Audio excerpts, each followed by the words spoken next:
Hey, yeah.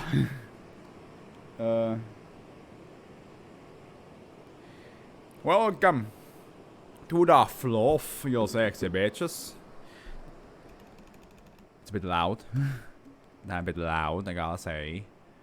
Okay, live. Hello. Oh, you can barely see Henry now. And boom. That should. Yeah, there we go. Okay, yeah. I thought like a normal chair would be enough for Henry. I mean, what if I just move him back here? But then he's like further away from me.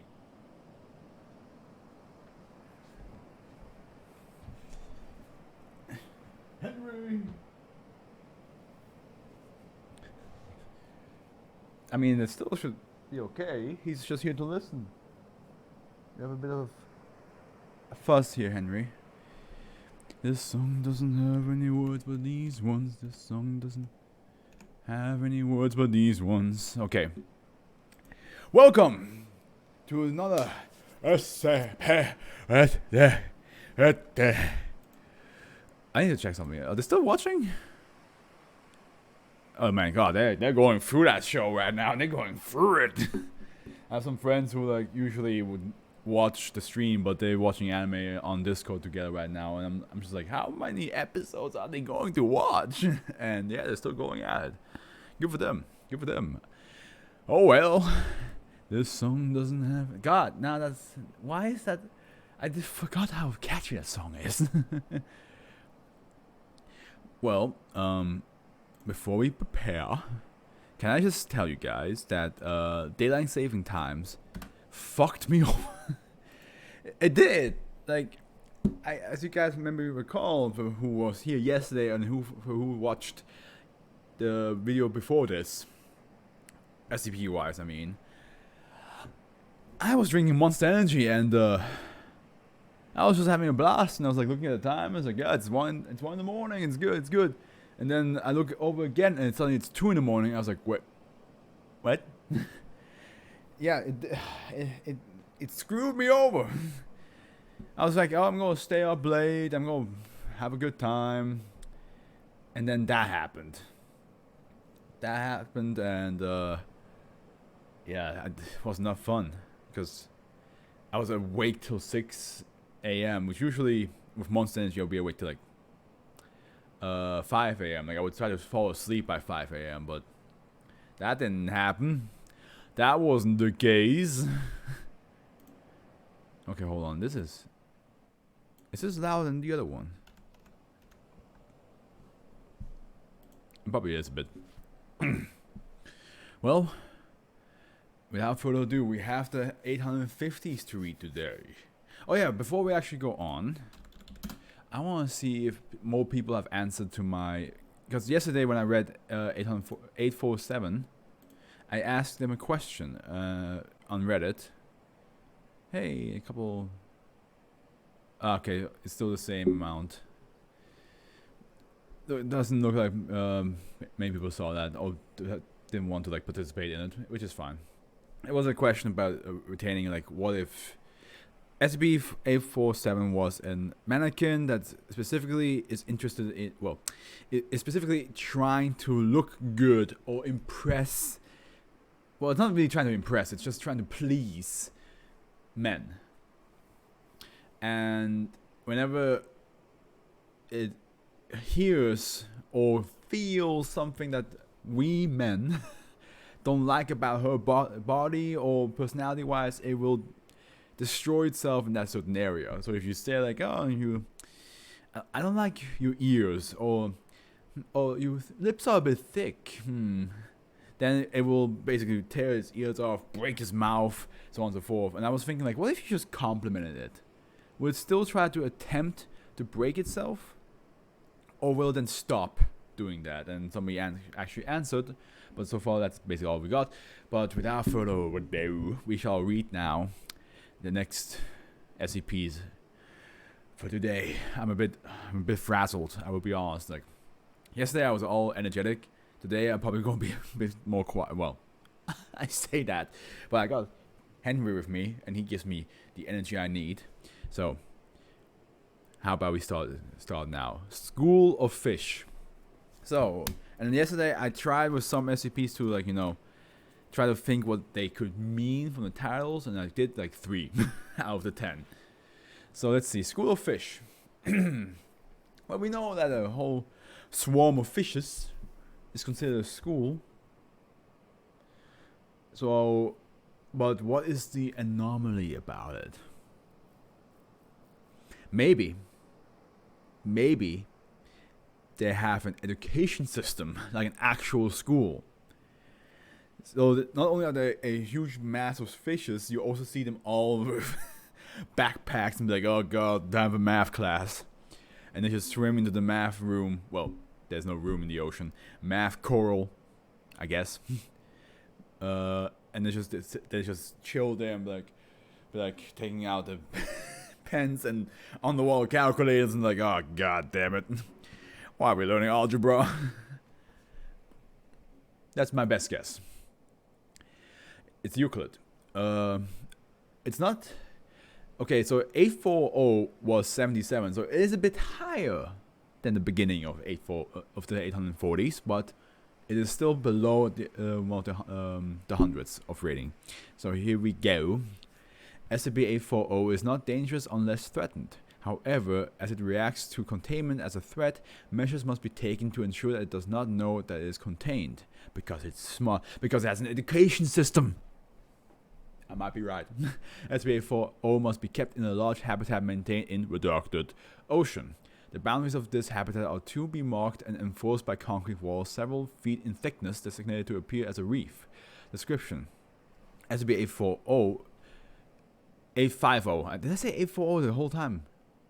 850. It's only in SCP reading that I do that. I don't understand. That's the enormous effect that this website has on my brain. It makes me, for some reason, dyslexic with 5 and 4. SCP-850 is a spatial and biological anomaly. It externally appears to be a school of fish closely resembling in appearance and genetics to the species Club-P. Is it Club-P or Club-P? Harangus. Major differences includes darker coloration and greater variance in size, and it doesn't give me a simple English description of what it's supposed to be. So isn't that the okay, the Atlantic herring? The first thing I thought to myself was like, isn't that the fish in SpongeBob?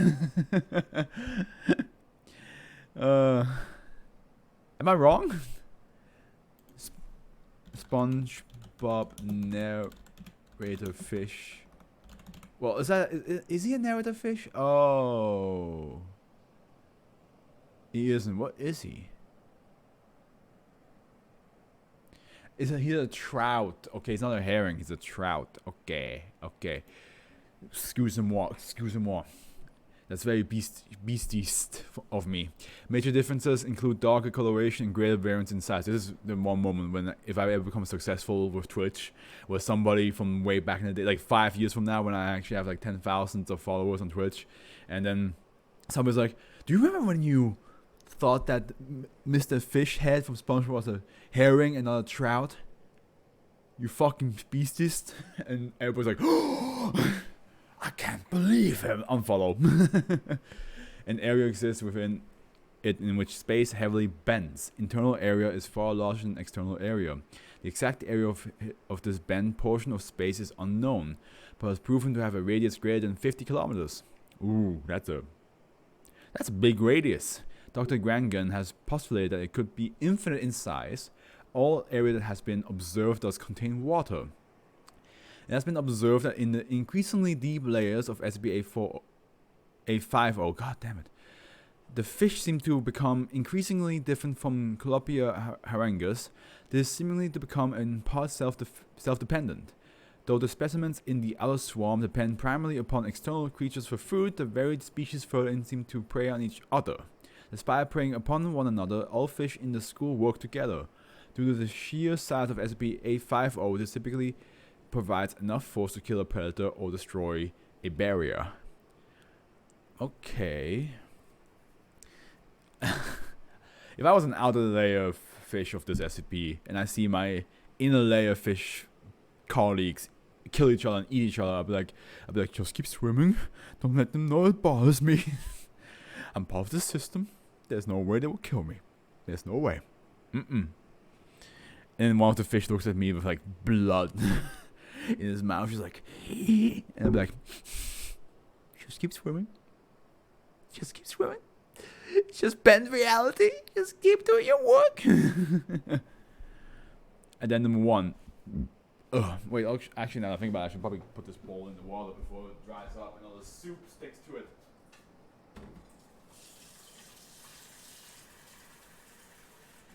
Just keep swimming. Don't let them know. I'm shit scared. The entrance to the banned area of space does not allow for submarines to enter, though this is not a problem for human divers. Thus, for the study of life deep within SCP-850, the Bubble Ship project has been initiated. The aims of the project are as follows: to build a large submarine inside of SCP-850 without disturbing SCP-850 by the method of carrying various parts inside and then assembling them. I wish thee good luck. Addendum 2. The Bubble Ship project has been completed. The resulting ship and its crew have been assigned to designation of Reconnaissance Task Force Omicron 6, aka Trilobite. Observation of internal organisms is to begin. Addendum 3. 2 major results have been thus far observed. The first is that SCP-850 is indeed far larger than the initial guess of 50 kilometers in radius. Yeah, you gotta admit, that's a big radius. The second is that the organisms are becoming gradually far different from Clopia harengus and are assuming many ecological niches. The size seems to vary from several centimeters to redacted, and are certainly recognizable as different species. Addendum 4. All signals from the trilobite were lost. The last radar footage from the submarine seemed to show they look expunged. It rapidly moved towards the ship in the following minute. All communication systems ceased function. Camera footage shows the ship being torn apart by large teeth and flooded with water. Analysis of camera footage indicates redacted. SCP-850 is pending reclassification to Keter. And then 5. Reclassification to Keter denied. Interesting. I wonder why. Because maybe... I mean, it is spending space a little bit. Well, no, not a little bit, heavily. So I'm surprised that this giant mass of fish, just a school of fish that's this large, is not considered Keter, because it is it's spending space, dude. I don't know what else you want from it to make it be like. I guess it's just because it is spending space, but it's not causing damage. I guess. I don't know. Sometimes the Foundation does some things where I'm just like, I don't really understand how you function or what your thought process is. I don't fully align with it, and I have the wrong lights on.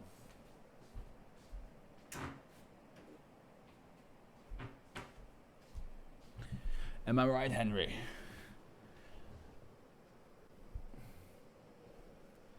Yes. Alright, next one. Lullabugs. Okay. The bunch of bugs, maybe crickets, or what are the bugs called that constantly make a lot of noise in the summer? Fuck. You know the ones I mean.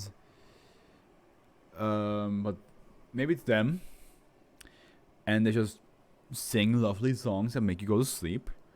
And if they are not dangerous, then it's just that you fall asleep randomly in the middle of the field. If it is dangerous, then if they fall asleep, you fall asleep, and they might eat you. I don't know, something like that. I assume it's bugs that can sing beautifully, but it's songs that make you fall asleep, like a lullaby. Oh, that's a low rating. And then is this hey, we had this one, and let's see, what is this one called? 743. Yes. A chocolate fountain. Yes. That That's still fresh in my memory. The chocolate fountain is like when different insects of chocolate come out and do things, like they like scout and all that stuff. Okay. Oh, it's pretty short. Euclid. Special containment procedures. SCP-851 is to be kept in a 5x5x2 meter biotic simulation chamber placed upon several hydraulics to allow movement of the chamber. The floor of the containment chamber is to be covered in soil 0.5 meters in height. Every 30 days, the chamber is to be shifted until the soil collapses into its natural state. Every 20 hours, SCP-851 is to be fed one live cow. That's a lot of meat to get. One live cow, that's a lot. How many is like the insect like big? Is the bug like ginormous? Or is it just a lot of them? I feel bad for cows, man. Like do you know that one bat that attacks cows? Like, and feasts upon cows? Like that, I feel bad for them. SCP-851 is a large colony of insects similar in appearance to Echiton burkeli. And again, it doesn't tell me what the simple English version of that means. What the fuck is that?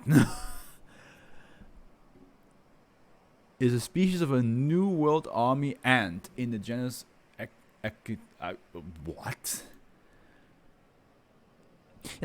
Listen, a picture of this would have made sense. I'd be like, oh, ants. But this, when I first saw this, I was like, what the hell?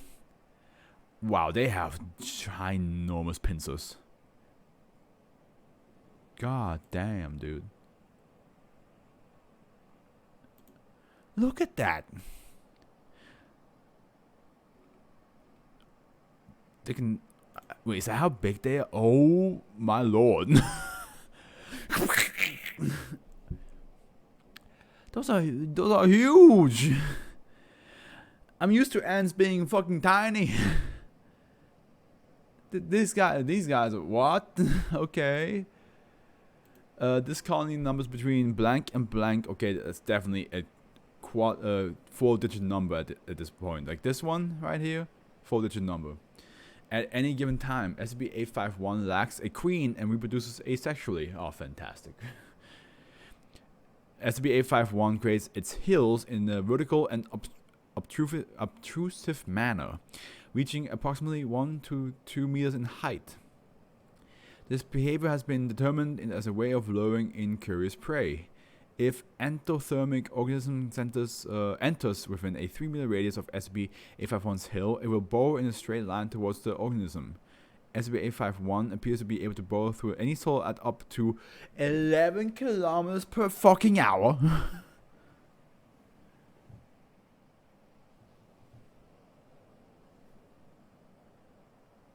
It's slower than I am when I run. But it's still pretty fast. Because 11 kilometers for me is 50 minutes. So my speed is would be at long distance wise. My speed would be 13 kilometers per hour. Long distance wise, not sprint. But that's impressive. That's an impressive amount of speed they got. So far, we haven't heard anything about them singing yet.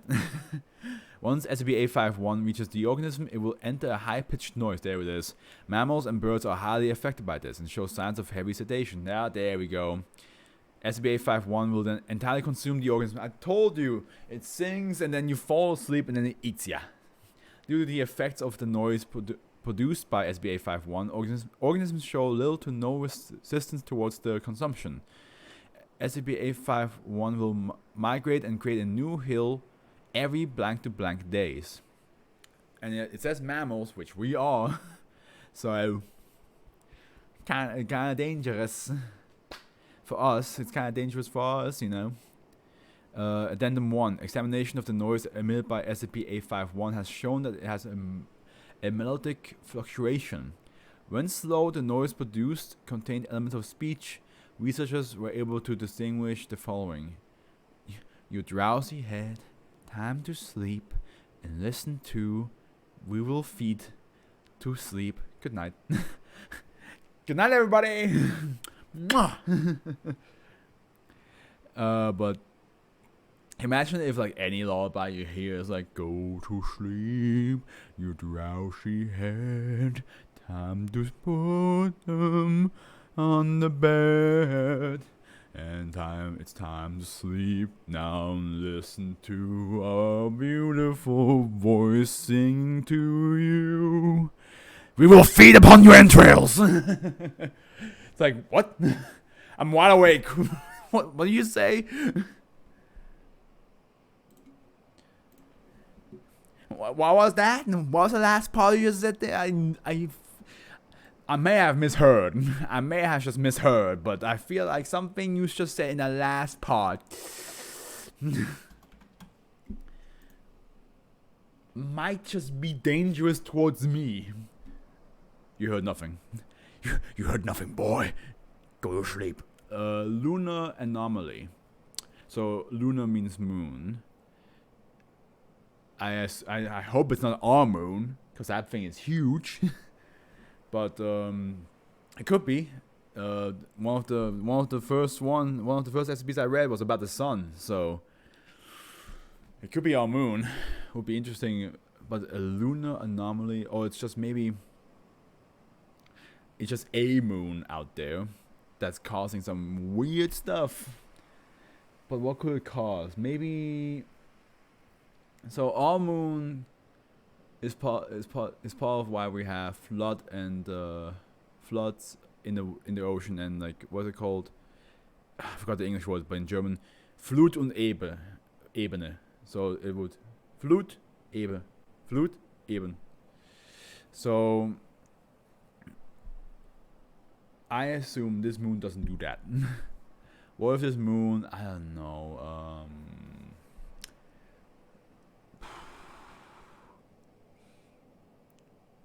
causes the mountains to do this cha-cha dance. I don't know. It's very hard to tell. It could also just be the anomalies on the moon itself. Maybe the moon is made out of something specific that's not supposed to be made out of. Like, you know how like back in the days people told you the moon was made out of cheese? What if this is the moon that's just made out of something, a different material than it was supposed to be made? It's not a rock. It's not gas. It's not air or earth or anything like that. It's made out of I don't fucking know, plasma. There probably isn't a planet like that. It's made out of iron, pure iron, something like that. I don't know. Consider it safe. Good. I mean, it is a moon, so it's a bit hard to. If it was Keter, it would be a bit difficult. SBA-52 is presently housed in an underground hangar. Okay, it's not, so it's pretty small. If it can be housed in an underground hangar at site blank. Artifact is not permitted to leave containment without O5 approval. Testing of components requires level 4 oversight and 1 unit of Task Force Sigma 6 to be on hand. SCP-852 is a steel and brass vehicle strongly reminiscent of a bathyscaphe with the name Wings of Daedalus in gold-plated brass affixed to the lower hull. The vehicle has a length of 21.3 meters, a beam of 4.1 meters, and a draft of 7.3 meters in total. The upper hull of the artifact has 12 masts affixed to it with a length of 9.6 meters, set in two regular hexagonal patterns on the top and bottom of the upper hull, respectively.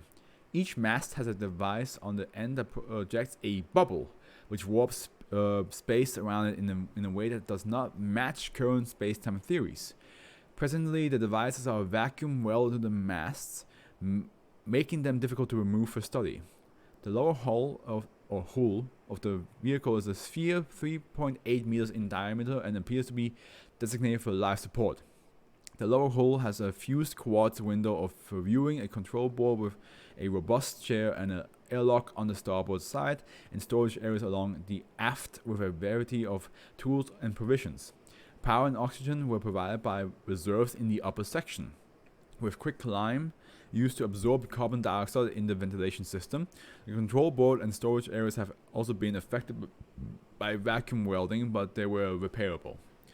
SCP-852-2 is a mummified Caucasian male wearing a pressure suit of primitive manufacture, resembling a diving helmet and suit but with the supplementary air tank and ventilation to remove excess carbon dioxide. The suit has houses in its backpack to provide air and power with which match hoses connected to SCP-852 by its airlock. The connecting hoses has been severed 12.46 meters from the backpack of the suit, with the cut area having a mirror-like appearance. The suit itself has 2 holes with a similar finish to the hose cut. A third hole is located in the air tank. Addendum: SCP-852 was originally located on Mare Imbrium, approximately 7 kilometers from the lunar outpost. Telescopic viewing of the area by satellite showed an anomalous formation, and Task Force Sigma-6 went to investigate. The task force located SCP-852, its batteries drained and its airlock open to space, but otherwise undamaged. Tracks from the airlock led to the location of SCP-852-2, approximately 70 meters from the airlock. Analysis of the scene showed that -2 met with unknown hostiles, which first severed the hoses of the suit and shot -2 in the back while he fled, piercing the suit and killing him either by trauma or asphyxiation. While the tracks made by -2 are readily apparent, there are no tracks or any other evidence of the assailant. Okay, I did not expect basically a alien spaceship. I did not expect that. That's definitely different than what I initially expected. I just quickly send a text out because I just recalled that I want to say something. Where? There she is.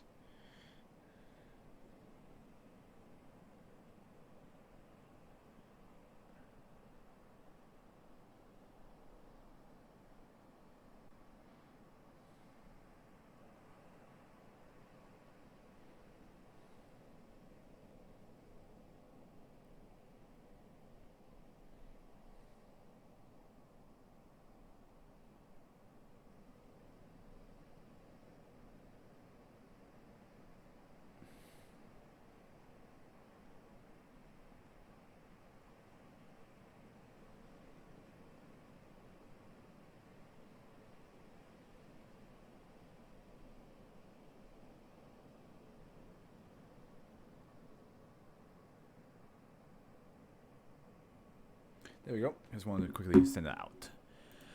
Yeah, I did not expect that. Honestly, I did not expect that. I really thought about the moon. I'm surprised it's called lunar anomaly. There was nothing really mentioned about the moon. Maybe the being itself comes from the moon, or there's indication that it was connected to the moon in some way or another. Maybe like the ship itself has some interesting material built into it that can tell them like, oh, this seems to be connected to the moon somehow.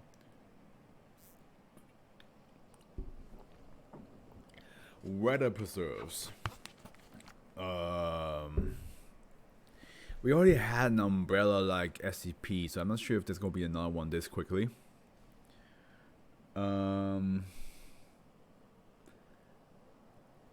Maybe it's like a jacket that transforms depending on what the weather is.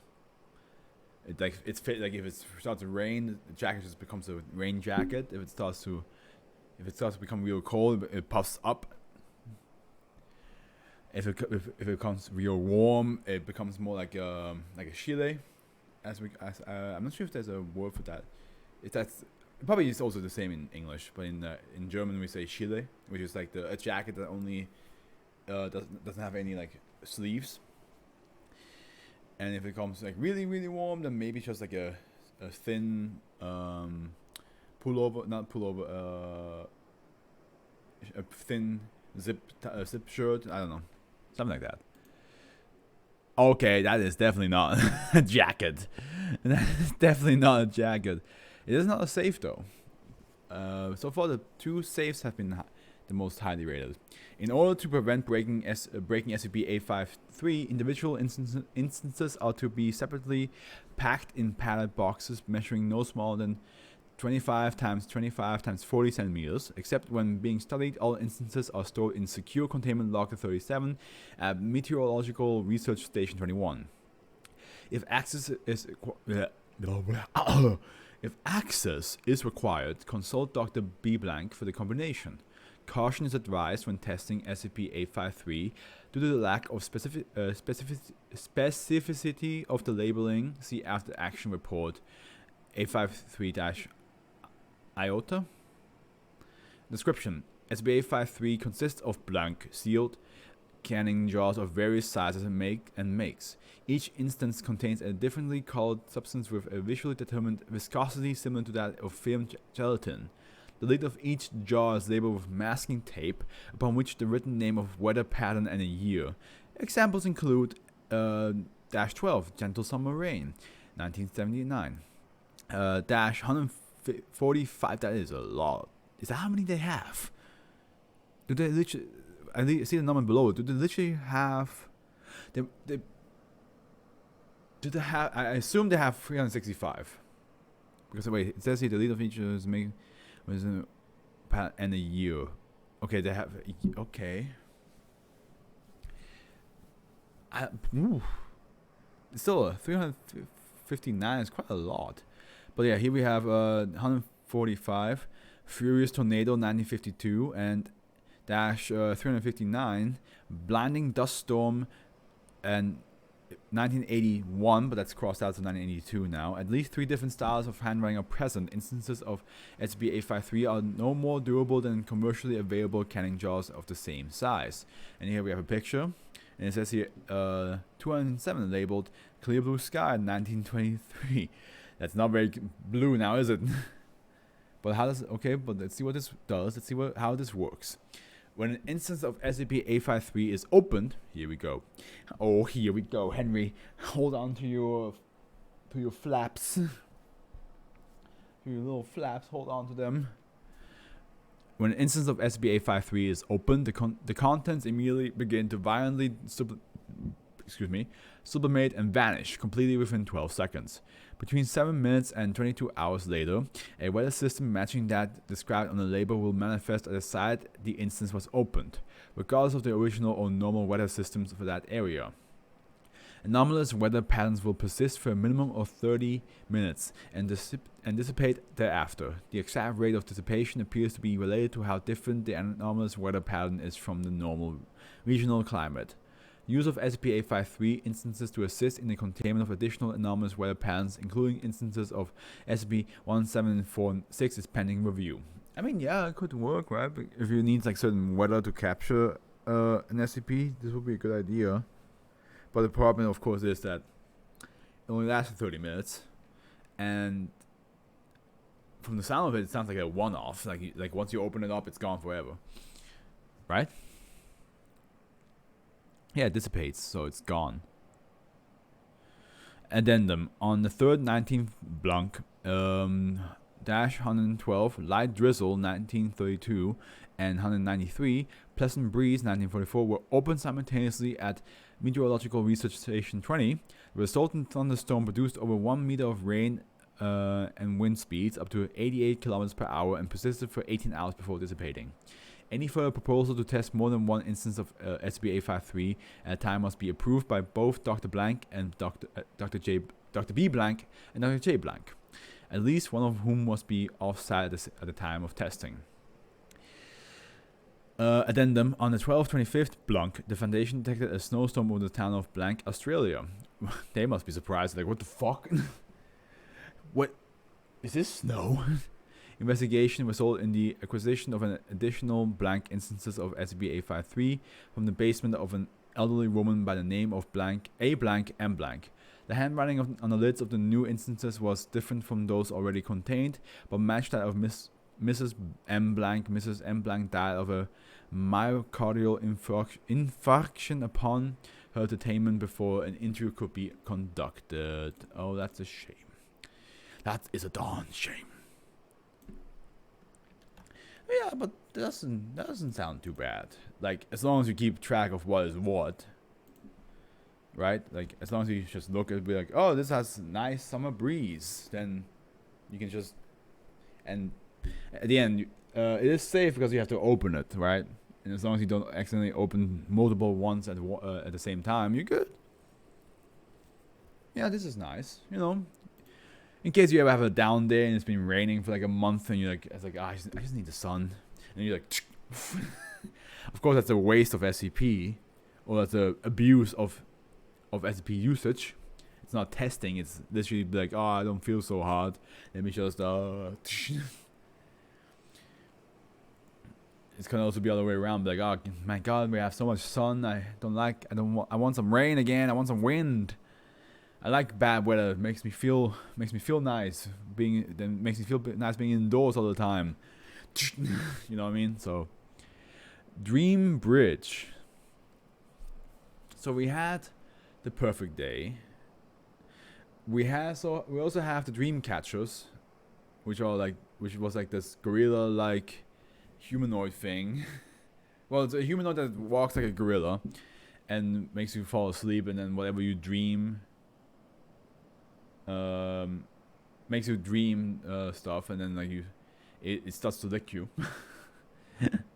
So we have those. So Dream Bridge.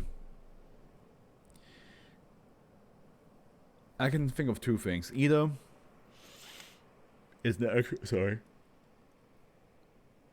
actual bridge that allows you to dive into your own dreams, like cross over from reality to dreams, or it's an actual bridge that once you cross it, you fall asleep and you dream, and you're just in the middle of the street. Because I feel like this has to be a physical object, and it's not like something that just happens. Because the third explanation would be a bridge inside your dream, that in the moment you cross it, something shifts. Like, you could have an excellent dream, but then you cross this bridge and suddenly you have the most gruesome nightmare. Other way around as well, you have this gruesome nightmare, but if you cross the dream, you end up in a beautiful dream. But I feel like it has to be a physical object. I feel like it has to be something that...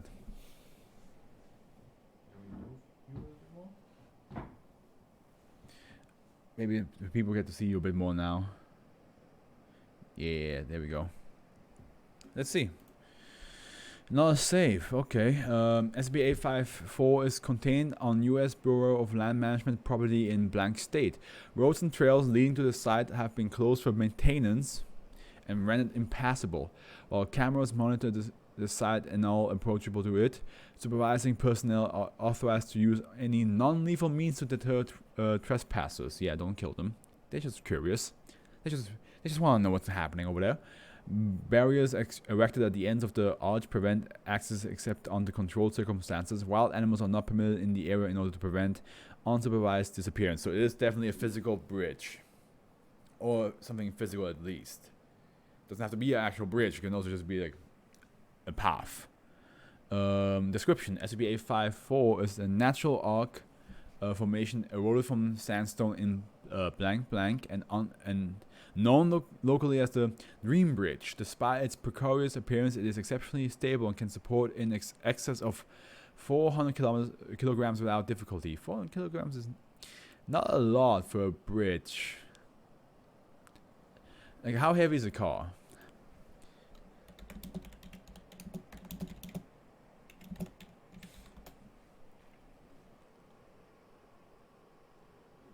Yeah, see, like... Okay, 3,000 pounds. Pounds per kilogram is... Yeah, like, see? A car is at least triple the amount of weight. So... I mean, it could potentially... Maybe a motorcycle?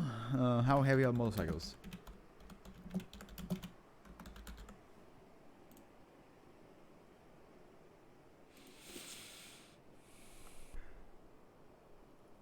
Yeah, so, it can do some motorcycles. It can do motorcycles, but not a car.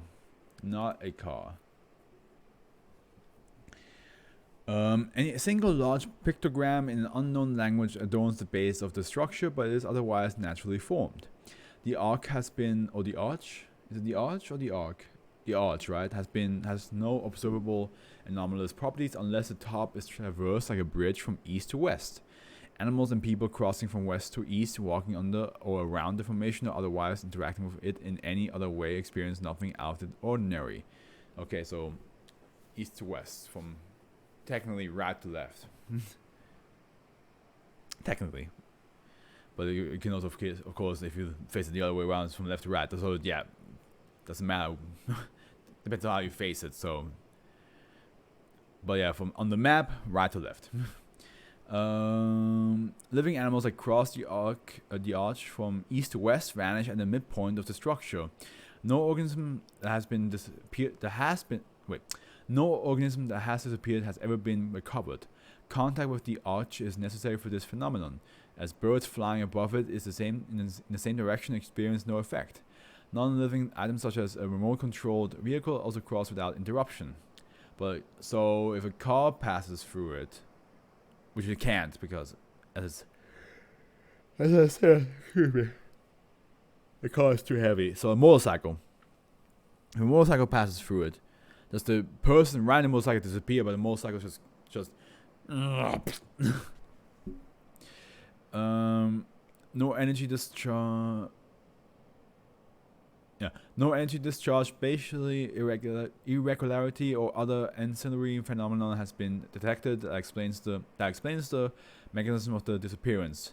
Eyewitnesses and sensor recordings suggest that subjects simply cease to exist the moment they reach the halfway point atop the arch. Recording equipment carried by or attached to the test subject vanishes along with them, holding any transmissions. Okay, so equipment like that comes with them, but again, motorcycle, I guess it comes with them as well, as long as they're holding on to it. Local lore ascribes various supernatural properties to the arch and its environs. Usually the arch is depicted as a gate or bridge to another realm, often spiritual in nature, which must be venerated or guarded. Certain oral traditions state that those who cross the bridge are granted an audience with Mother Sky, a local divinity figure. In past times of need, a messenger would brave the journey to bring news of her people, plight, and a gift to sway her will. Whether the messengers carried a gift with them or were themselves the gift varies based on the account. Capture summary. The Dream Bridge arch formation has a history of anomalous stories and myths related to it, but was not examined by the Foundation until 19 blank. An amateur vacation video filmed by Nancy blank of blank blank showed a ground squirrel being chased by the family dog across the arch, with both vanishing in mid-stride. At the center, the video was played on local news channel before being explained as a trick of the lighting and recovered by Foundation agents. You know, of course, it's very human to like always try to find a logical explanation to it, and some humans will immediately believe it's magic or like some gateway to the beyond. But imagine being that family that just lost the pet, which for some people is the family member, just like that, and people just go around and be like, "Oh, it's just the trick of the light. It's not real. You faked it." I would hate it. I would be like, "How dare you?" How dare you suggest that I would fake my own dog's disappearance just for attention? Which again, some people do. Some people do exactly that.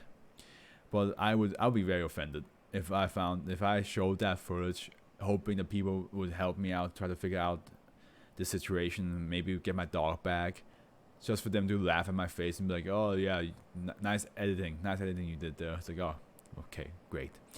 Other than aforementioned disappearance, no abnormal properties attributed to this site in folklore have ever been verified by the Foundation. Incident Report 1. On February 18th, 2000 blank, a radio-labeled Foundation tracking tag was intermittently detected 200 kilometers southwest of North Greenland by satellite systems.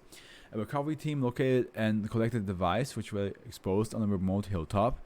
The team also collected 3 metal zippers, 35 brass buttons, a variety of crushed electrical components, 2 gold, 2 fillings, hundreds of flint and obsidian axe heads, spear points, and carvings, and a pair of metal pet tags from the same location. The tracking device was identified as one used in Foundation experiments with SCP-854 in 1980 blank. No further items sent through SCP-854 have appeared at this location, perhaps due to some time delay phenomenon. Experiments and observation are ongoing. So, looks like some things came back. Except the human. You know what it reminds me of? It reminds me of, what's that? That really, really well done YouTube horror short where like the guy falls into like this yellow room, isn't it? Isn't that what it's called? Where like he falls and suddenly he's in this like apartment. Well, not really apartment, like multiple rooms and hallways. I imagine it's kind of like that, and then of course at the end when he falls down a shaft, suddenly like the camera seems to fall from the sky. So what if it's like that? What if these people end up in like some sort of like maze, and then being hunted down? That's why you have like spear heads and all that. They're actually trying to like fight against whatever is chasing them down, and whenever they die or fall from a certain place, all of the items that they had with them come back to our reality. From the sky, maybe even. Just a theory. Just a theory. It just reminded me of that, so I'm just thinking of it. But yeah, it looks like the name Dream Bridge was mostly connected to like urban legend, and not really like you don't know if you enter a dream area or like if you enter your own dreams or anything like that. It's just you just kind of vanish. That's basically it. We already reached the halfway point, which is nice. As I said, I'm a bit more exhausted from yesterday, but we shall keep going. 855, the film hall. We had a film camera that made the fictional characters come out of the film. So the film hall. I almost imagine like it's a hallway with multiple different doors, and every door is a different genre of film. And whenever you if you enter that door, you end up in that reality. So like one would be sci-fi, and then like you open up and suddenly you see like Star Trek, and you're like, oh, you can walk in. I'm not sure if it's going in my head if I imagine that when you close the door, you're stuck in that world forever. Because imagine you accidentally you visit the horror world and then you're like, oh, well, what world is this? And the door closes and you forever have to deal with like, I don't know, Pinhead. So that's what it is. Okay, that looks like a wow. That's very small. Like that screen. If that's the screen over there, that's very small. Can we zoom in? Looks more like a college than a cinema. Cause like the desk, the blackboards, and okay. Euclid. 4 members of security are to be present outside SCP-855's location at all times. No staff are to enter SCP-855 during horror, surreal, action, science fiction, or disaster phases. Any entities attempting to leave SCP-855 during the horror phase are to be dispatched by security staff. I can kind of tell what. I wasn't so wrong with the idea of like the genres, and you can kind of like visit them, but I guess in this case the genres are visiting us. Any personnel entering SCP-855 during its Western phases are to be monitored by security staff for signs of aggression. During all the other phases, research staff are free to enter and monitor SCP-855. So it says here for signs of aggression because Westerns were like always like in Western movies you always shoot somebody. You shoot somebody, you blow somebody else up. Yeah, Westerns are notoriously more brutal than we give them credit for, if you think about it. So looks like whoever enters that stage can come out and become stereotypically altered to that genre. But with horror, so either you become the villain or you become one of the survivors. Because like if you become one of the survivors, then mostly what you have to deal with is that maybe they're a bit of a dumb idiot or an asshole or horny, because that's the stereotypical horror characters is like, oh, either the dumb, they're annoying, or they're horny. But let's see here. Description: SCP-855 is the designation of given. Is the designation given to lecture hall blank located at site blank. SCP-855 is equipped to seat 100 personnel.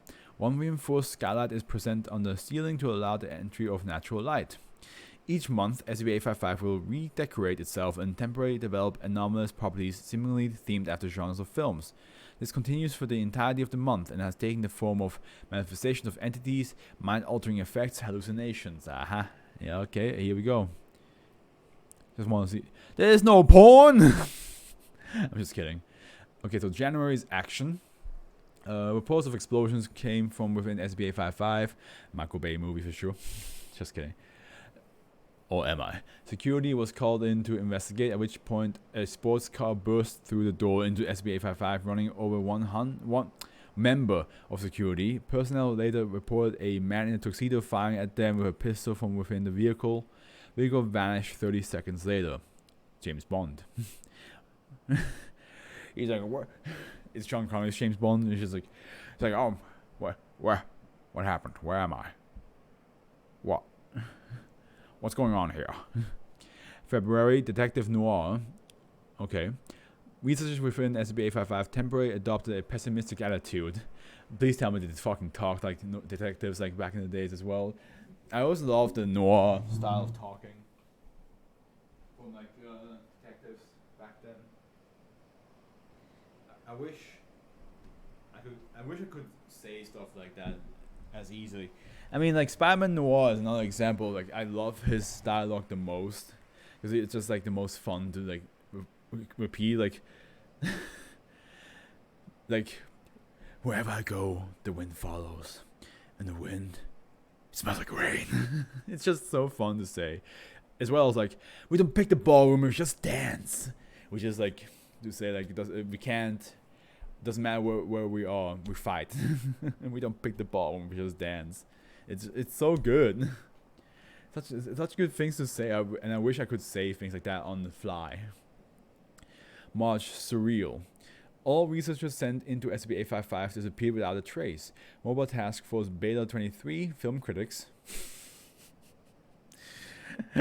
was sent in for a retrieval mission. One member of Mobile Task Force Beta 23 was recovered 20 days after entry. The rest were declared killed in action, right? That's what it's called, KIA. Survivor claims that SCP-855 contained a room that stretched on for miles with things in it. Survivor did not respond to the inquiry regarding the nature of what said entities. But I feel like that's like surreal and horror are like very much like in the surreal is like a subgenre. I feel like because a lot of stuff like in surreal like horrifying or like it takes you a while like to take it in. But okay, you can also be wholesomely surreal, so I guess maybe not. Comedy. Rate of research accidents surrounding SCP-855 increased by 50%. Multiple personnel reported disembodied laughter. Like slapstick comedy and fucking the crowd, the laugh. What's it called again? Yeah, but, you know, like how like Friends and How I Met Your Mother had like the wait. Did How I Met Your Mother have it? No, but Big Bang Theory, like they have the laugh track. That's what it was. Western. Increased aggression noted in personnel inside SCP-855. Multiple fights break out after researchers were evacuated. The doors leading into SCP-855 opened independently, at which point a single tumbleweed emerged. I love this. As a film nerd or a film student, filmmaker, this is fucking hilarious to me. Disaster. Again, disaster seems like a different genre of horror, so I feel like that could have been a different thing in general, but okay. All personnel evacuated from SCP-855. Analysis of SCP-855 via camera drone shows dangerously high levels of radiation. Large rat-like creatures detected by camera drone. See, like that, I would just say that's a Yeah, oh well. Drama. Upon entering SCP-855, researchers became highly aggressive and began insulting and arguing with those nearby. It's a soap drama. Fernando, why have you... You have chosen to lay hands on my wife. Why? I don't even know your wife. Hermes. Science fiction. Entry to SCP-855 was strictly forbidden, as sensors indicated no oxygen was present within. I mean, you can also have sci-fi on Earth, but yeah. Oh well. War. I didn't know war was a genre. That seems like... It seemed more like a drama type stuff. Okay. Sounds of conflict were audible from within SCP-855. Security were called in to prevent a repeat of the action incident. A World War II era tank subsequently emerged from SCP-855 and fired upon security, killing 3 of them. Said tank vanished 30 seconds later. Historical, so a documentary. Recording from camera drones sent into SCP-855 showed a portrayal of Rome at the height of the Roman Empire. Further analysis revealed several historical inaccuracies, as all individuals were observed to speak clear English, some with obvious accents. Yeah, that's kind of funny because, like, you know how docs back in the days, they just used whatever if they try to have a historical film, they always spoke English instead of the actual language they're from. And here we go, horror. A heavy-set man with a noose around his neck emerged from within SCP-855 wielding a large knife. That sounds like Jason. Specifically Jason from... that would be Friday the 13th 2, where he gets hanged. And then he falls off, and the noose is still around his neck. Blank personnel killed during partial containment breach. Security later reported that bullets had little effect on the entity. Yeah, I mean, Jason is just very hard to kill. He's very hard to kill and get rid of. So I can see why you don't want to open that up in the whole section. Oh well. At the end, it sounds like you don't want to be in there. It doesn't matter which movie it happens. I mean, the least worrisome seems to be historical and detective noir.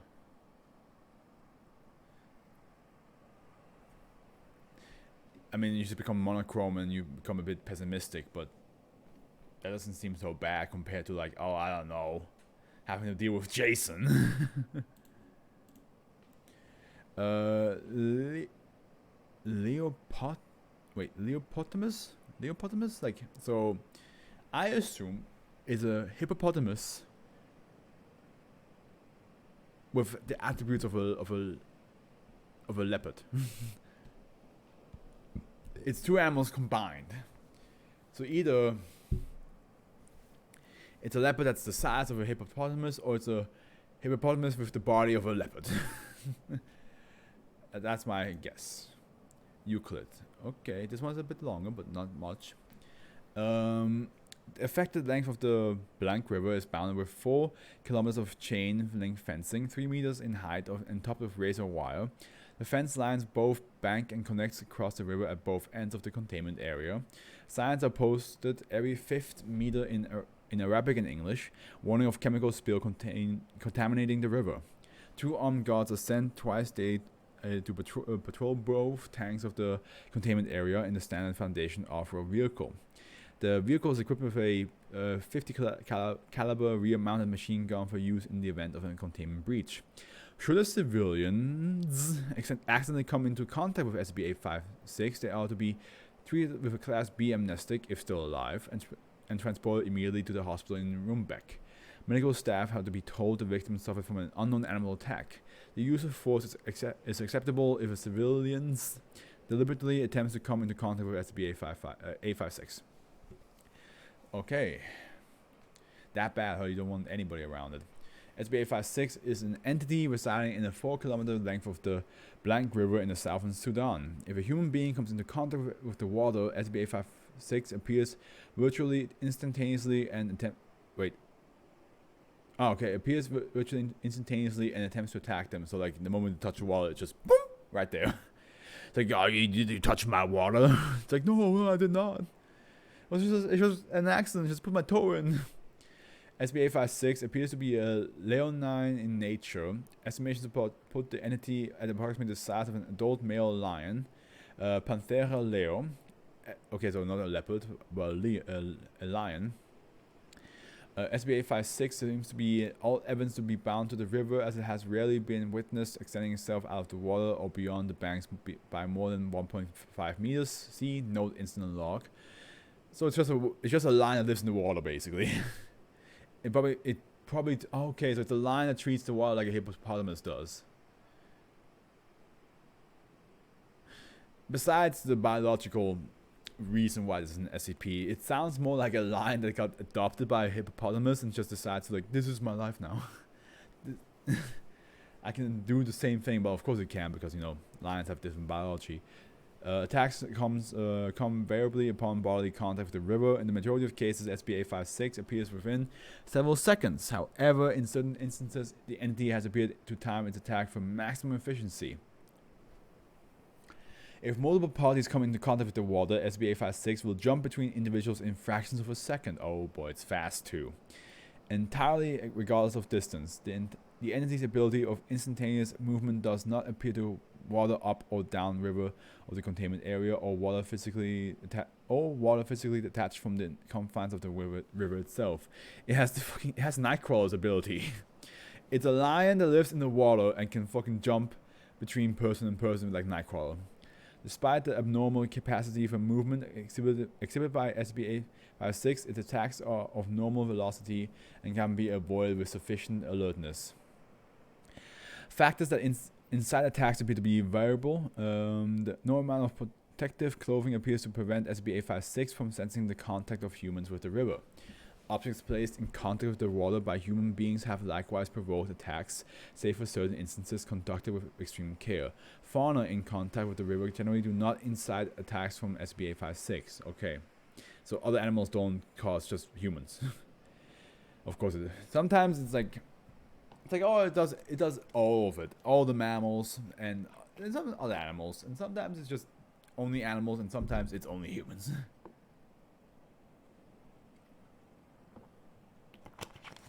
But I feel like it's definitely like 20 is everything. 20 is only specific animals, and 60 is humans of the SCP that attack certain species. SB856 causes deep incisions and laceration consistent with leonine teeth and claws. Wounds are fatal in 50 to 60% of cases and generally come to the throat, face, or upper torso. Ow. Aye. Ah. SCP-856, by all accounts, ceases to exist when not attacking. So it's just extensive photography, satellite surveillance, and sonar sounding have failed to observe the presence of SB856 in the absence of a provoking party. So if nothing's happening, it's just mysteriously not on our Earth.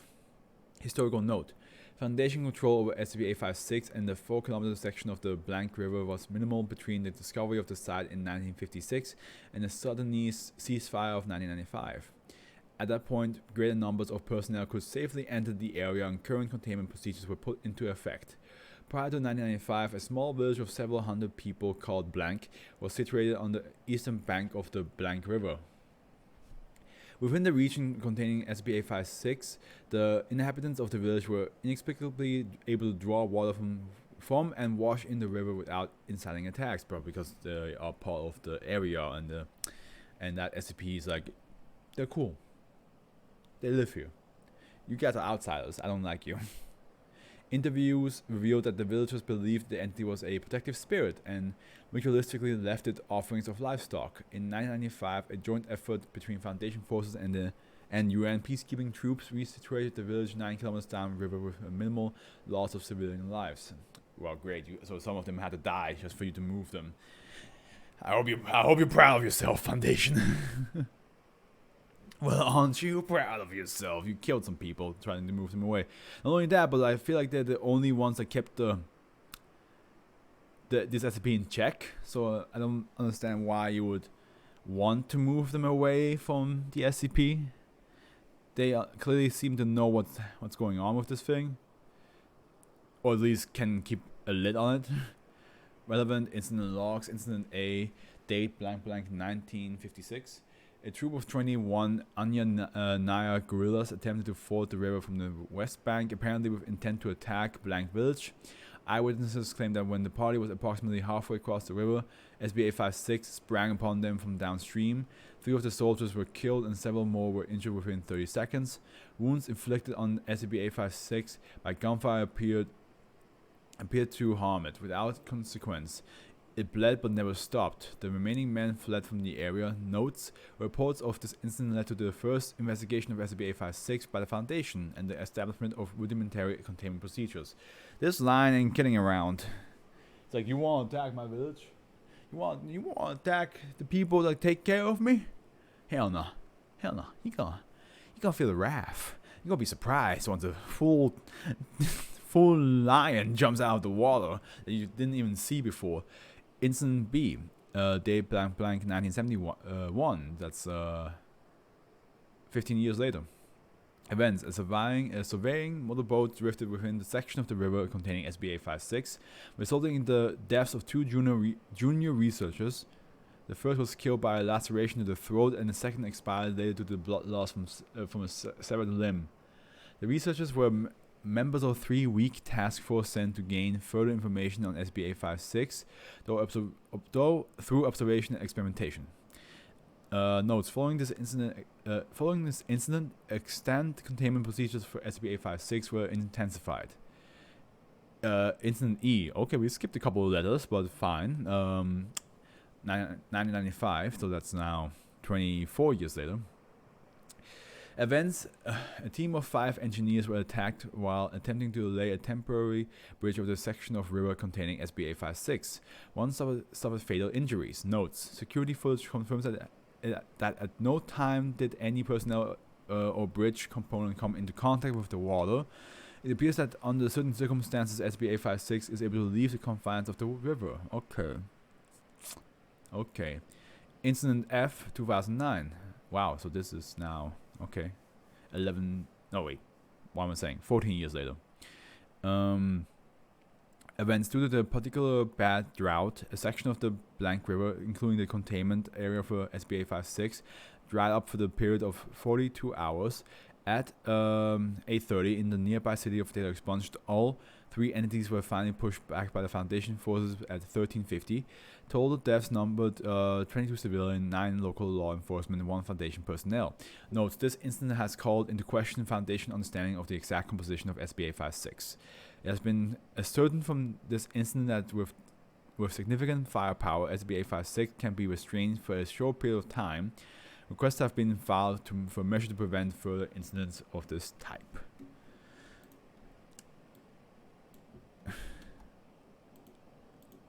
I don't know why, but like a water lion sounds very much like a like a 90s cartoon character.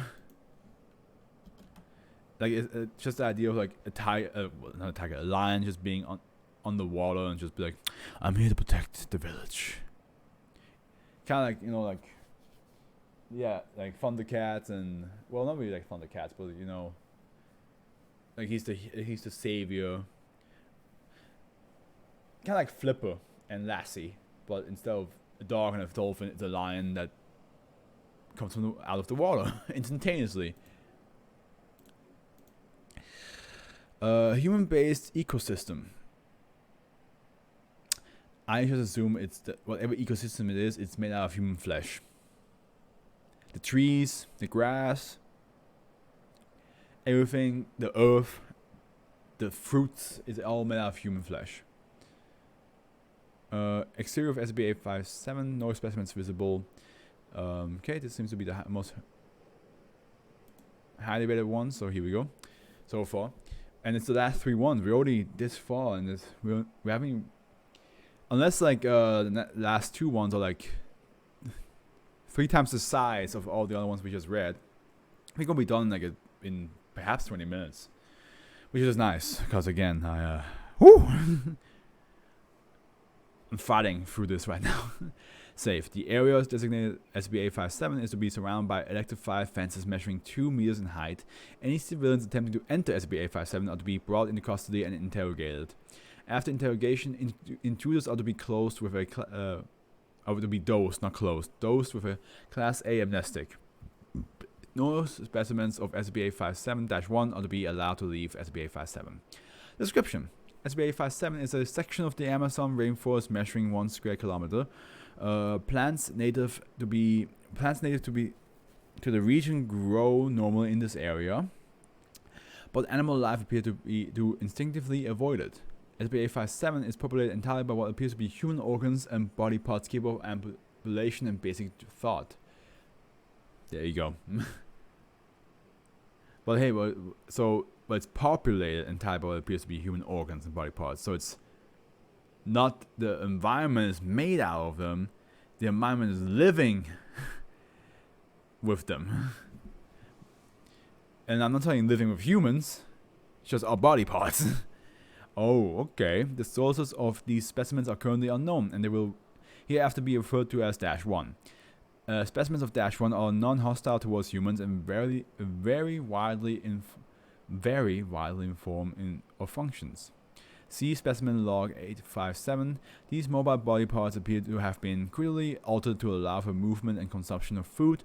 For example, most specimens do not possess an actual working mouth, but a large artificial orifice in the flesh that superficially resembles a mouth. The method by which specimens of SB-857-1 digest food is currently unknown. I just imagine that one of the hand has a mouth like right here, like Deidara from Naruto. Although -1 are naturally incapable of reproduction, no decrease in the number of observed specimens has been noted. Exploration is currently underway in an effort to discover the source of -1. And here we have some specimen log. -1A. Each specimen of -1A is composed primarily from a human head. Unnatural bone growths have given -1A 2 rudimentary arms and 6 legs. -1A moves in a manner similar to that of a crab. Okay. -1A specimens are scavengers and have been observed consuming carrion left by predators. -1B. Each specimen of -1B is composed of 1 human vein. Ew. 1-1B specimens move in a manner similar to that of worms. -1B specimens are herbivores and have been observed eating plants fallen onto the forest floor. -1C. Each specimen of -1C is composed of human brain tissue. -1T specimens move similarly to slugs and leave a slimy trail behind them. -1C instances have been observed to consume -1B specimens. That is odd. That is weird. -1D. Each specimen of -1D is composed primarily of a lower intestine. -1D specimens are aquatic and reside in the river that runs through SB-857. -1D specimens have been observed to consume underwater plants. -1E. Each specimen of -1E is composed of a human spine. -1E moves in the manner of a centipede using irregular bone growth.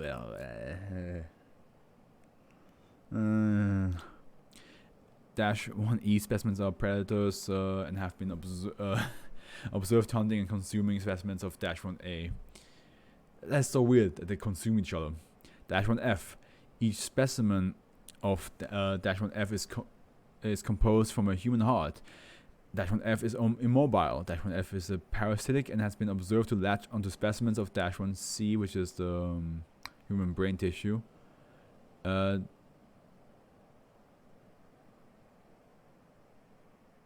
Sucking the blood in the manner of a leech. Oh my god. -1G. Each specimen of -1G is composed primarily from a patch of human skin with 2 unnatural bone growths enforcing a general shape. Specimens move by gliding from tree to tree. -1G are predators and will hunt -1C and -1A in large swarms.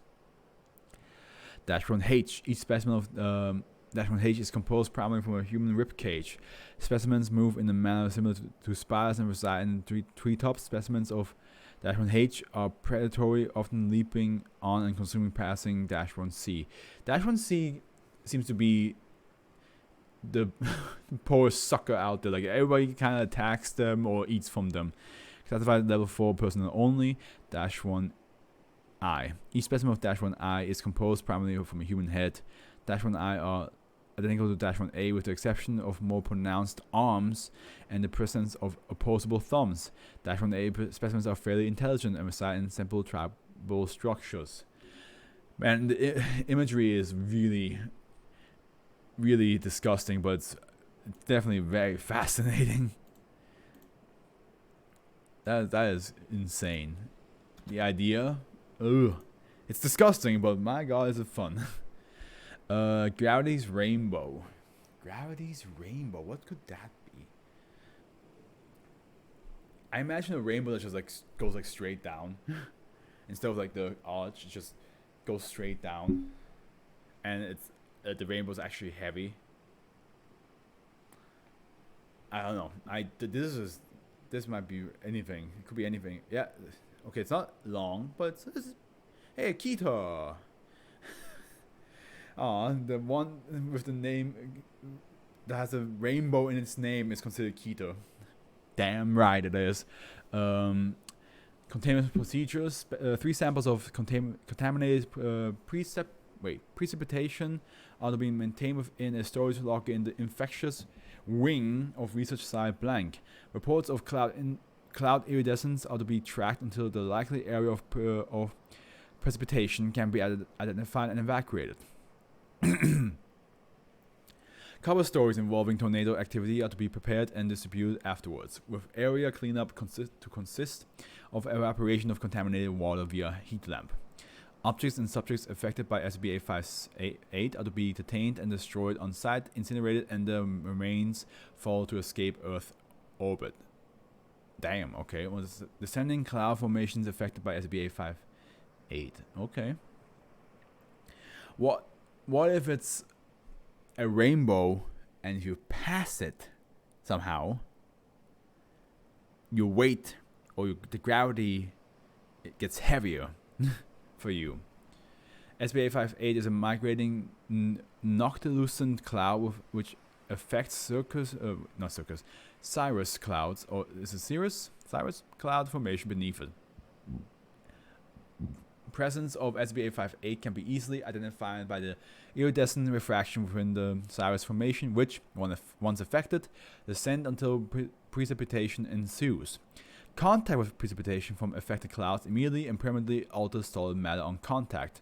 While apparently non-reactive with gases and liquids, solid-state reactions cause the molecular bonds of affected atoms to act as a vector, conducting the effect until the entirety of the affected objects or organisms is repelled by rather than attracted by gravitational force. Porous materials act as a secondary vector, as effective water trapped in the substance in no way loses its effectiveness. And here's a footnote. Saturation of footwear via droplets contaminating lawn surfaces has been confirmed, sufficient to affect the wearer. See Encounter Summary -A, for example. Bearing sufficiently sturdy objects secured to sufficiently massive objects embedded or otherwise secured to Earth's surface. This results in the affected object's acceleration away from the Earth's surface at 9.8 meters per second squared. Upon contact with SBA 58 itself, roughly 80 kilometers above sea level, affected objects vanish. Okay. Encounter Summary A, and this one is the majority of the log. First encounter with SBA 58 was a meteorological survey aircraft passing through an affected cloud formation. When the aircraft was affected, I'm sorry, my eye is itchy, by SBA 58, the pilot, Captain Blank Finch, was able to invert the aircraft and maintain flight for several hours. When the plane proved unable to land, Captain Finch instructed the crew to bail out. He then continued to fly the affected aircraft until it ran out of fuel, at which time he abandoned the craft and it ended free fall away from the Earth's surface. Captain Finch contracted hypothermia and frostbite due to the severe altitude at which he bailed out, but has since made a full recovery. Okay, so you become lighter, not heavier. You ignore gravity. Sorry. I apologize. Oh god, that was a lot of sounds right there. Oh, bone cracking. Ooh. The plane's lateral velocity was sufficient to carry past the boundaries of SBA 58. Later reports indicated forced emergency maneuvers on the part of a Russian satellite in the trajectory of the plane's debris. No other objects have been detected passing the common line. The common line is generally used to define the point at 100 kilometers from Earth at which outer space is considered to begin. So yeah, it just went up. Finch's description of the oddly colored cloud formation and the location led researchers to what remained of a small farming community outside of Xenia, Ohio. After Finch later forwarded his airline's incident report, in which the instruments showed the plane leaving Earth's atmosphere before falling completely, to a Foundation agent, an investigative team was dispatched to the location. The vehicle in which the team of 6 arrived was lost upon contact with damp road surfaces, but after leaping free of the vehicle, losses among initial responders were prevented, as the massive responder hazmat suits were insufficient to overcome the occupants' weight. Investigation revealed all previously standing structures were devastated, and along with all residents outside of shelters with strong foundations unaccounted for. Most survivors were initially unwilling to leave their cellars. When responders arrived through though a family of 3 was lost when their footwear was saturated with while crossing the lawn to greet the response team. Reports from remaining survivors aided in isolation standing water as the source of the anomalous effect, as eyewitness reports stated that the survivors emerging from the basement were seen rapidly ascending to the sky.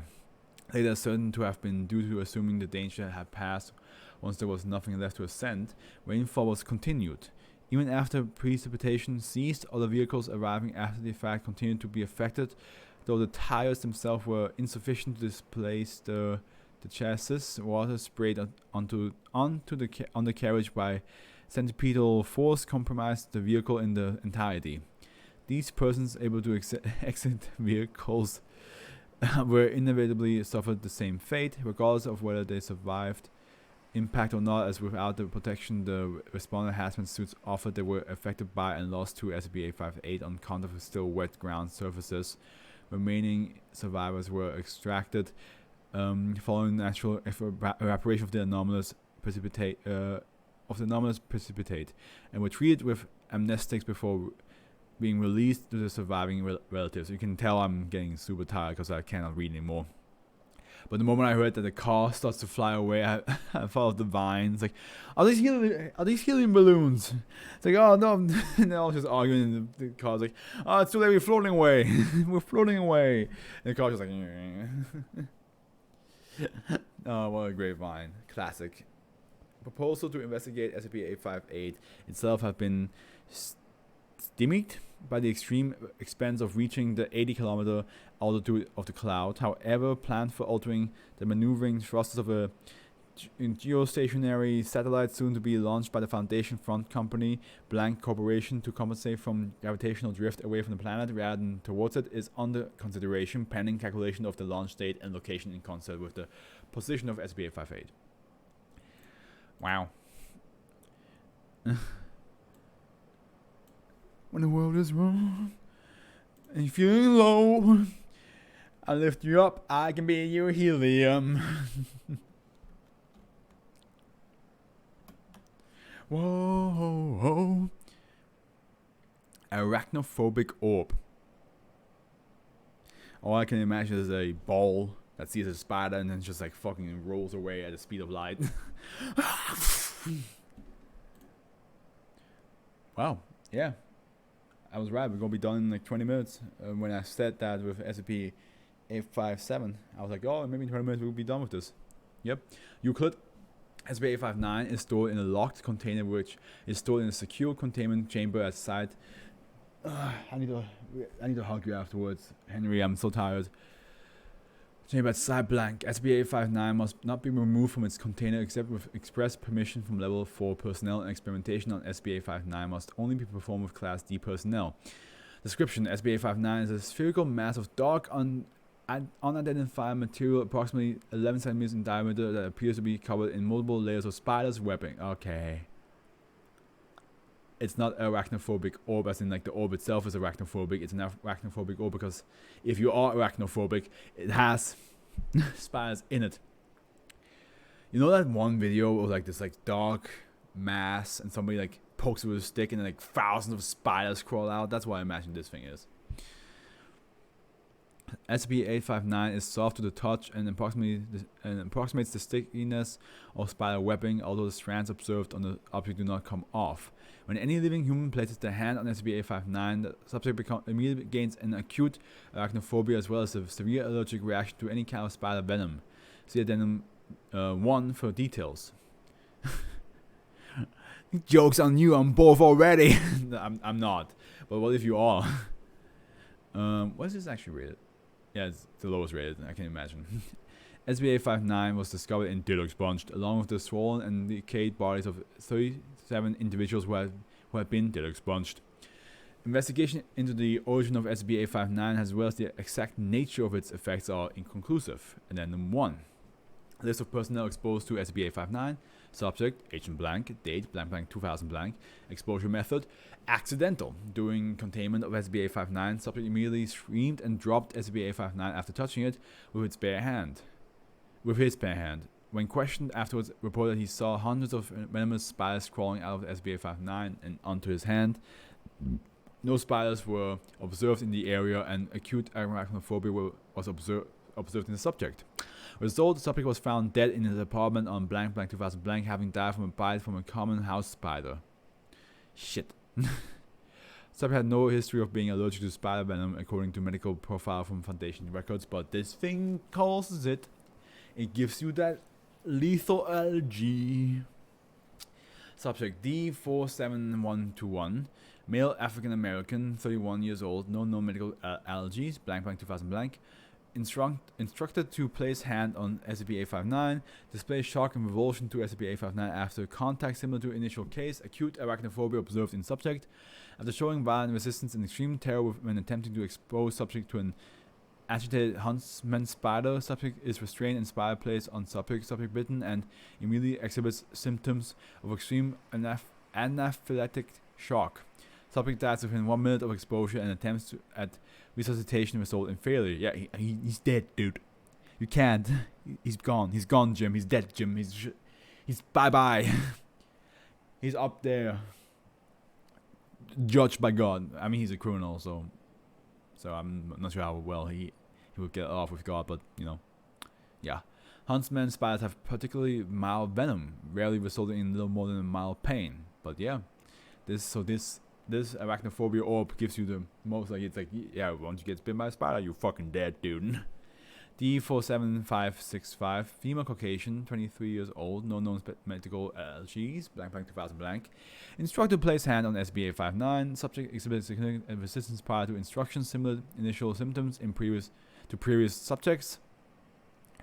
Subject was restrained and exposed to agitated huntsman spider. Emergency medical treatment administered immediately after subject is bitten, including epinephrine. Medical treatment has no effect. Subject dies within 1 minute of exposure. So, doesn't matter how fast you react to the fact that she got bitten, he will die. She will die. And D47901, male Asian, 29 years old, no medical allergies, blank blank 2000 blank. Instructed to place hand on SCP-859. Subject exhibits regular initial symptoms, after which subject is placed in a secure isolation chamber with measures to prevent any insects from breaching isolation. Okay, so basically saying like no insect can get in there.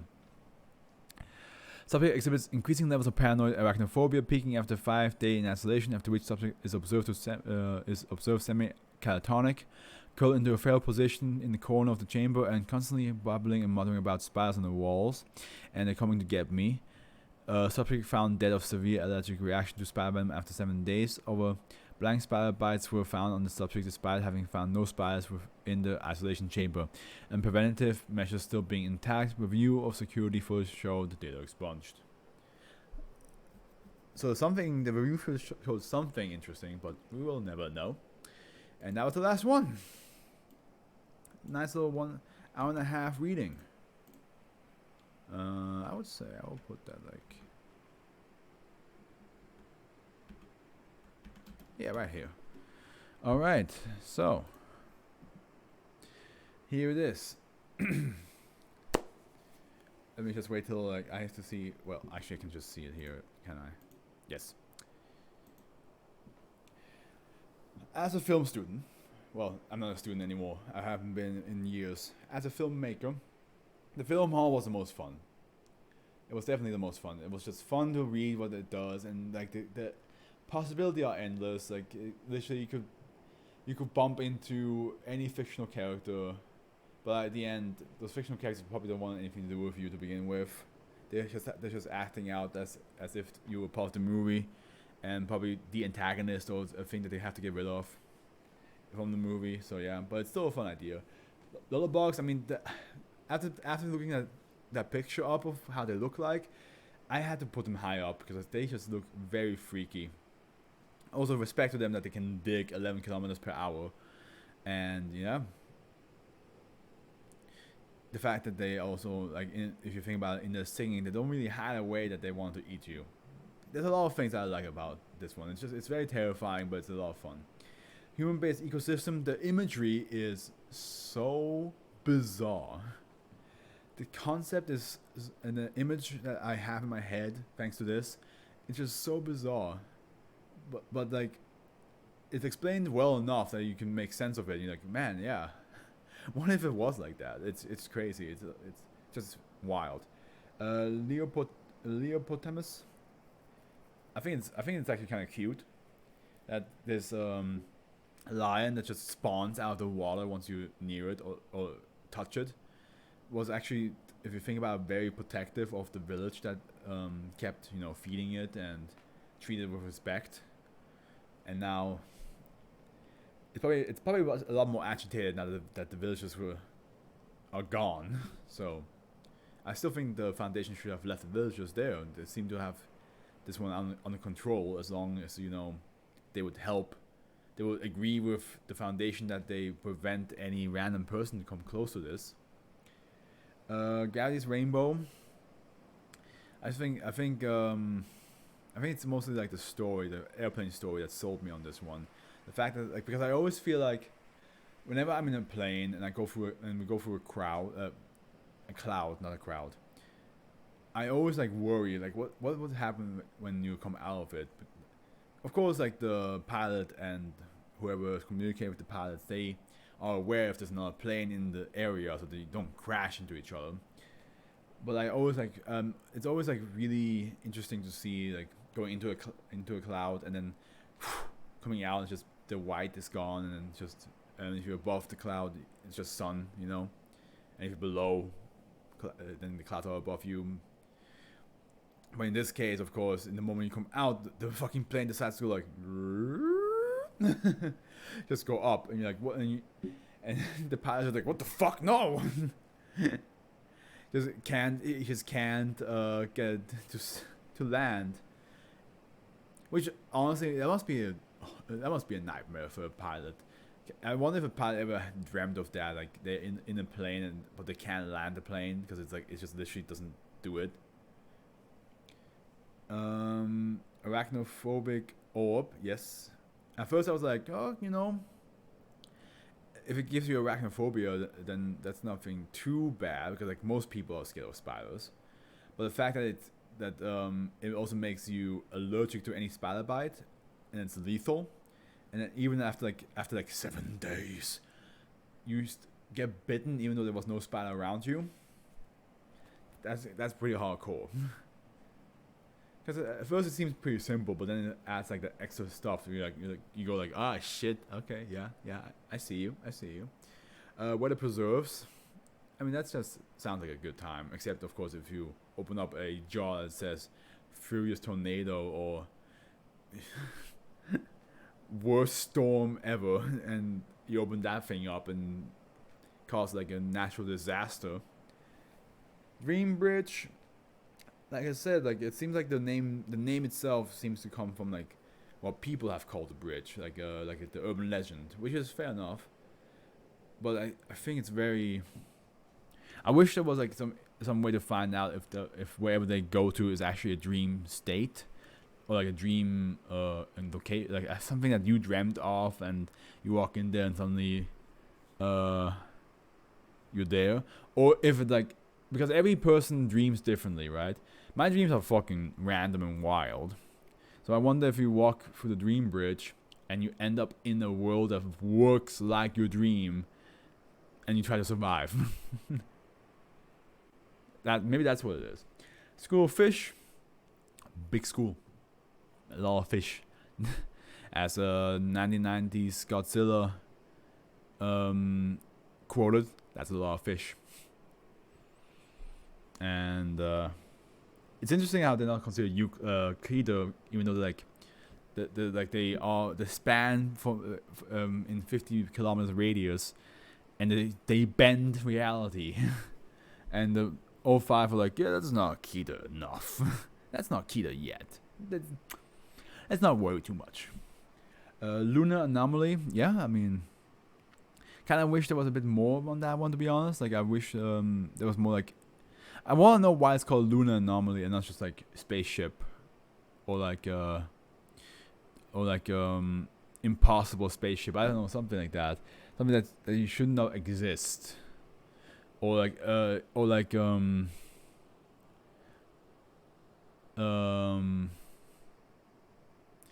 yeah, spaceship of a survivor in quotation marks, something like that, to indicate that there was something in the spaceship before and they tried to escape.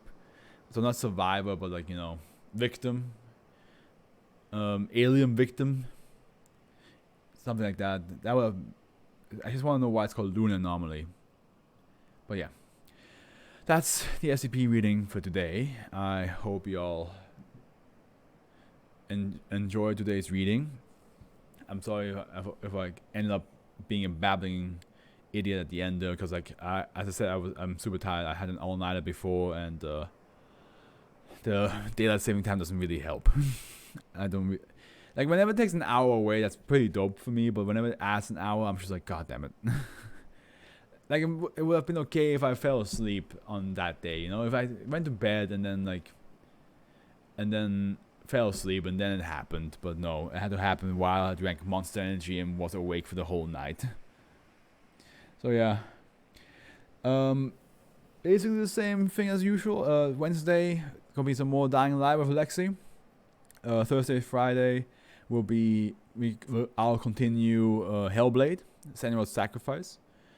From the looks of it, it's like a very short game, maybe.